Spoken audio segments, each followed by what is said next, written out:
Think about the last time you sent like a perfectly innocent message, and the person receiving it just completely treated it like a deliberate act of war, Oh, yeah, just totally blown out of proportion. right?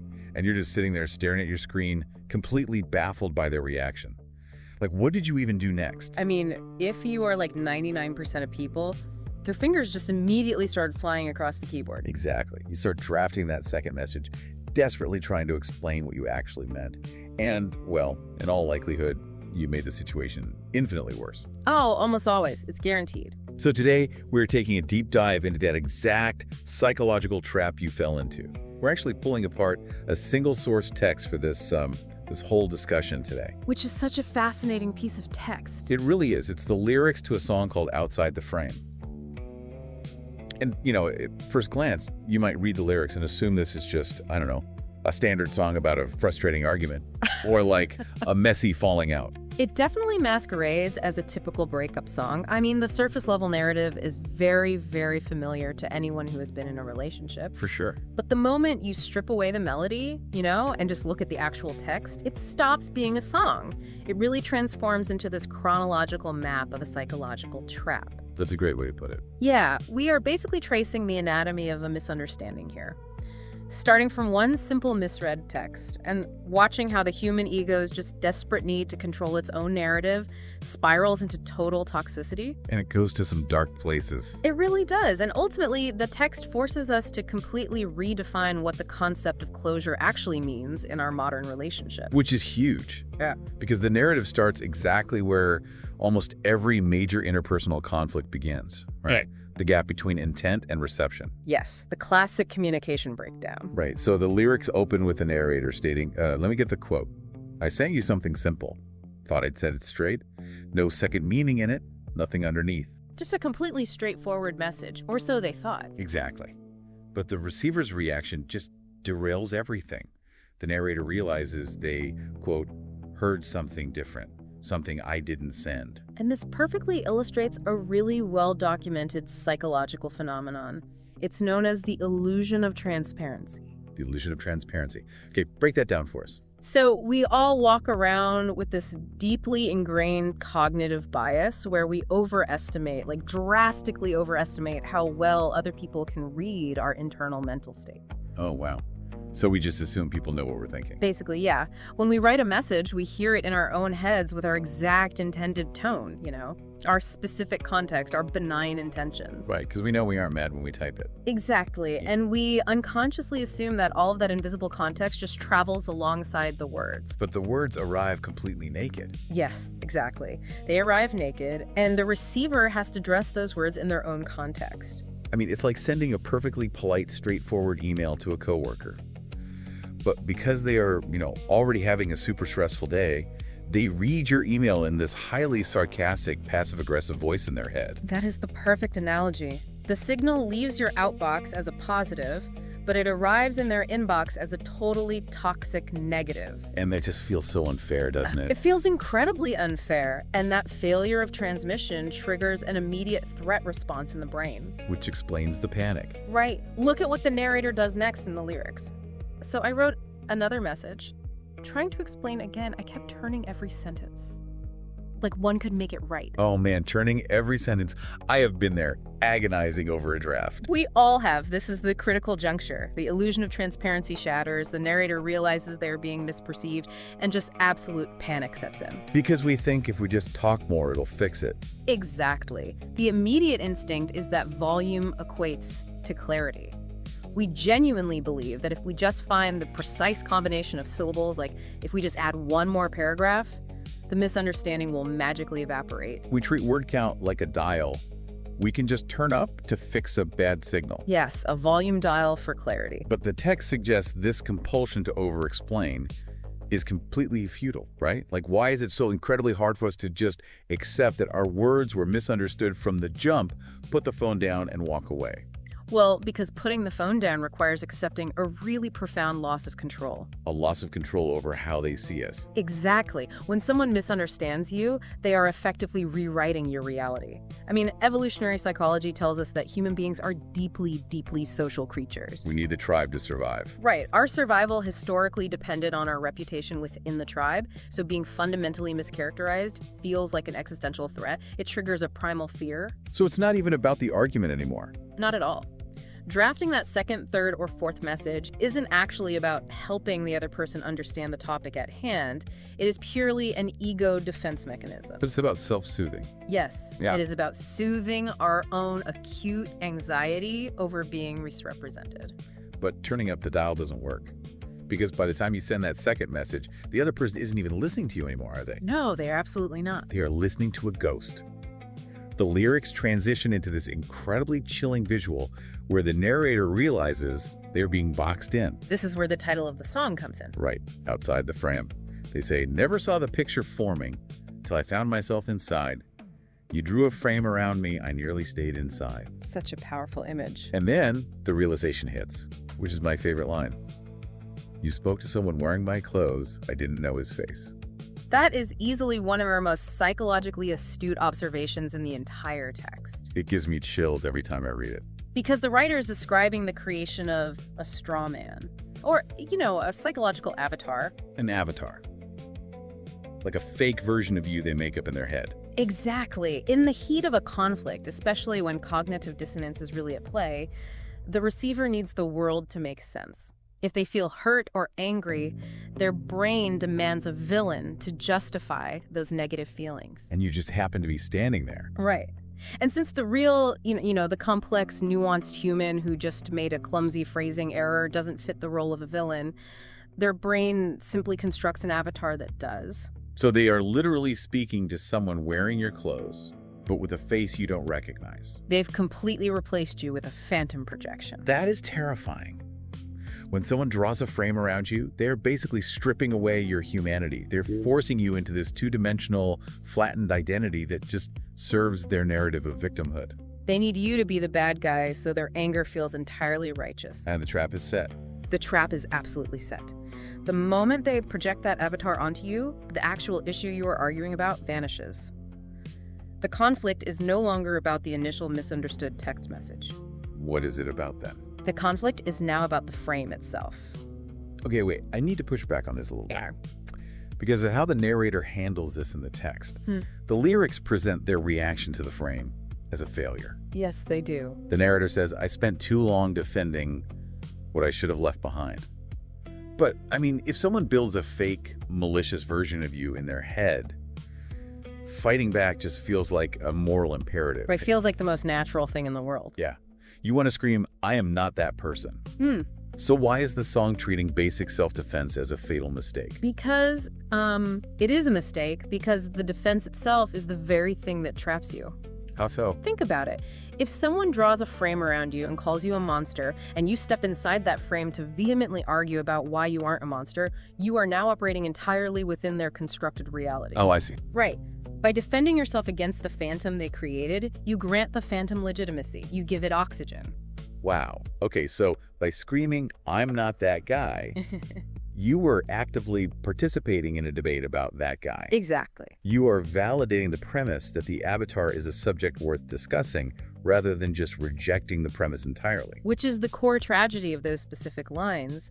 The narrator realizes they wasted all this energy trying to dismantle a delusion from the inside. That is such a trap. It is. The fatal mistake wasn't the initial clumsy text message. The mistake was engaging with the false portrait at all. But that's so hard not to do.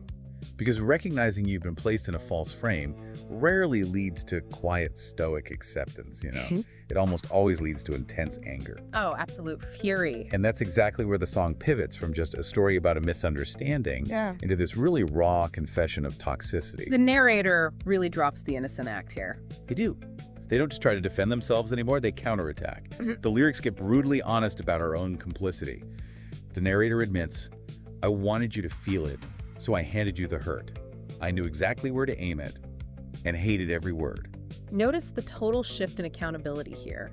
Up until this exact point in the text, The narrator has positioned themselves solely as the victim of misinterpretation. Right, they were just the innocent party who just wanted to communicate simply. But in this stanza, they take full, absolute ownership of their own retaliatory malice. They wanted to cause pain. Yes, and this highlights the ultimate danger of reacting to the false avatar. In your desperation to prove you aren't the villain they imagined, you lash out and you inadvertently become the exact villain they imagined. It's like the ultimate self-fulfilling prophecy in human conflict. It really is. I get so incredibly furious at being unfairly labeled a toxic jerk that you completely lose your temper, hurl a targeted insult, will just devastate them, and end up acting exactly like a toxic jerk. Right. You wanted to prove them wrong, and you just handed them the empirical data they needed to prove themselves right. That is wild. You've basically weaponized their confirmation bias against yourself. Confirmation bias, right? Because they're already looking for the bad in you. Exactly. Once they believe you are the villain, their brain filters out your positive traits and actively scans for threatening behavior. So when you hand them the hurt, you give them the undeniable proof their brain was searching for. To justify the frame they drew in the first place. Precisely. And the lyrics spell this out flawlessly by extending that painting metaphor. The narrator confesses, "I got angry at the portrait, then I painted it myself. Every word I threw against it left my fingerprints as well." Left my fingerprints as well. Yeah. That is just a devastating realization. It changes everything. In their frantic attempt to destroy this ugly, unfair portrait, they physically contributed to it. Their targeted cruelty, knowing exactly where to aim the hurt, is now baked into the canvas permanently. They can no longer claim total innocence. No, they can't. And this is the moment of tragic irony that defines so many protracted conflicts. The harder you fight to dismantle the false narrative, the more ammunition you provide to sustain it. The fingerprints. Yes, the fingerprints represent undeniable proof of your complicity in the breakdown of the relationship.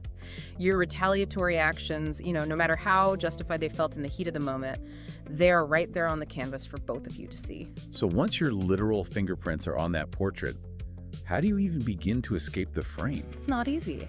I mean, the narrator clearly realizes they can't logic their way out of it. And they definitely can't fight their way out of it. No, fighting got them covered in paint. Right. So to break the cycle, they have to stop analyzing the other person's behavior and start interrogating their own motives. The lyrics turn sharply inward here. I said I wanted nothing. Still waited to be understood. I thought I feared your leaving. That's what every letter said. Truth is, I was scared you'd carry somebody else instead. Some angry version of me with my voice and with my face. This stanza is brilliant because it unearths the psychological root cause of the entire ordeal. The real fear underneath the anger. Exactly. The ego's greatest terror is the vulnerability of being misremembered. Being misremembered. The narrator has this moment of profound clarity, realizing that all those frantic letters, all that over-explaining and all that retaliatory anger was never actually about saving the relationship. It wasn't about a fear of abandonment at all. No, it wasn't. It was an aggressive PR campaign. It was purely about reputation management. Precisely. It was the absolute terror of losing jurisdiction over how they exist in another human being's mind. Oh. The narrator is terrified that this person is going to walk out into the world carrying a corrupted, monstrous version of them. They are fighting for the survival of their own legacy within the receiver's memory. But the text immediately acknowledges the futility of this battle, doesn't it? It does. I kept trying to outrun him while I stood there in his place. Such a great line. You cannot outrun a false version of yourself when you are standing in its exact footprints, actively fighting to tear it down. The act of fighting is the very thing anchoring you to that spot. I am struggling a little bit with the mechanism of the next pivot, though. Okay, what part? Because the narrator suddenly finds their footing and declares, I know those words belong to me. They don't decide what follows. Now, I love the poetry of that line, but how does admitting guilt for lashing out actually help them escape the frame? It seems counterintuitive, right? Yeah, wouldn't openly admitting fault just cement you inside the picture permanently? It seems paradoxical, but radical acceptance is literally the only functional exit strategy. Radical acceptance. Yes. By stating the words belong to me, the narrator is finally acknowledging their fingerprints on the portrait. They are taking full ownership of their toxic reaction. Okay. But by immediately adding, they don't decide what follows, they sever the causal link between a past mistake and a future identity. Ah, I see. The frame relies entirely on the idea that your worst moment is your permanent state of being. Right, that you are just that monster forever. Exactly. By owning the action but rejecting the permanence, the narrator diffuses the frame's power. You cannot walk out of a room until you first admit you are standing in it. That makes perfect sense. Which brings us to the most radical part of the text, I think the chorus. The chorus is incredible. This acceptance of their own flaws, combined with just relinquishing the fear of the false avatar, leads to a complete redefinition of how conflicts actually conclude. The narrator declares, "You can keep your version. I'll keep becoming, I'm done posing for the picture. Let the picture stay. Leave it where it is. I don't live in it." You can keep your version. That is an incredibly difficult, almost agonizing level of surrender for the human ego. To just let them think the worst of you? Yes. Because society bombards us with a very specific, sanitized model of how conflicts should end, we are taught that the gold standard is mutual closure. Oh, everybody loves mutual closure. Right. Both parties sit down, calmly hash out their differences, acknowledge each other's perspectives, and just walk away with a shared, objective truth of what happened. We constantly demand the "let's grab a coffee and clear the air" meetup. Exactly. It reminds me of the psychological concept of ambiguous loss. You know, a situation where there is a profound ending, but no clear resolution or physical finality. Our brains absolutely hate ambiguous loss. They despise it. We demand the coffee meetup because we want a neat cinematic wrap-up where everyone agrees on the script. But the lyrics expose that desire for mutual closure as a trap. Really? A trap. Absolutely. Seeking that sit-down conversation is usually just a disguised final attempt to keep controlling the narrative. Oh, wow. It's the ego's last-ditch effort to scrub its fingerprints off the painting. The narrator realizes that trying to align their reality with the receiver's reality is just a fool's errand. Saying, "Let the picture stay, I don't live in it," is the ultimate detachment. It is exactly like dropping your end of a tug-of-war rope. That's a great visual. You know, you don't win the argument. You certainly don't convince the other person you were right. You just accept that your hands are burning, the mud pit is deep, and the only way to stop the pain is to just open your hands and walk away. And let them fall back into the mud if they have to. Exactly. The game is instantly over, even if the other person is still standing there holding their end of the rope, just glaring at you. The tension is gone. It is. And I really have to highlight that phrase, "I'll keep becoming." It's such a brilliant contrast. A picture, a portrait, a drawn frame, those are entirely static. Frozen in time. They freeze a human being in one single moment, usually their absolute worst moment. But consciousness isn't static. We are dynamic, constantly evolving organisms. "I'll keep becoming" is a triumphant refusal to be frozen in someone else's distorted memory. Which brings the entire journey to the final, honestly, devastatingly brilliant lines of the song. They hit so hard. The narrator reflects on their entire desperate campaign and just concludes, "I kept calling it closure every time I wrote again. Turns out closure was the silence I was too afraid to send." Just incredible. This completely upends our cultural understanding of the word. Closure is not a mutual agreement. Closure is not a perfectly articulated explanation. Closure is not even an apology. What is it then? True closure is entirely unilateral. It is the silence. It is the restraint. It's staring at the flashing cursor on your screen, feeling every impulse in your body screaming at you to tuck out a defense, and actively choosing to close the window instead. Because the moment you hit send on that message, you are proving that you are still trying to control their perception of you. You're still in the frame. Exactly. The silence is the agonizing but ultimately liberating realization that you cannot control the version of yourself that lives in someone else's head. And more importantly, you recognize that you no longer need to. When you really look at the anatomy of this sequence, it's staggering. It's a complete journey. We started with a simple, clumsy text message that missed its mark. We watched the very human instinct to over-explain completely backfire, trapping the narrator inside a psychological straw man built by the receiver. And we saw how their own anger provided the evidence to validate that frame. Leaving their own fingerprints on an ugly portrait, exactly. But ultimately, we arrived at a deeply liberating truth. Yeah. You cannot dictate how other people remember you. You really can't. Dropping the rope, relinquishing the desperate PR campaign, and choosing the silence you are terrified to send, that This is the only way to step outside the frame. It really forces us to examine our own behavior the next time we feel wildly misunderstood. It absolutely does. Because if true closure is indeed the silence we are too afraid to send, what is the ultimate cost to our own psychological growth when we refuse to be silent? That is the big question. Does the very act of demanding to be perfectly understood by others actually anchor us in the past, preventing us from evolving into who we are meant to become next?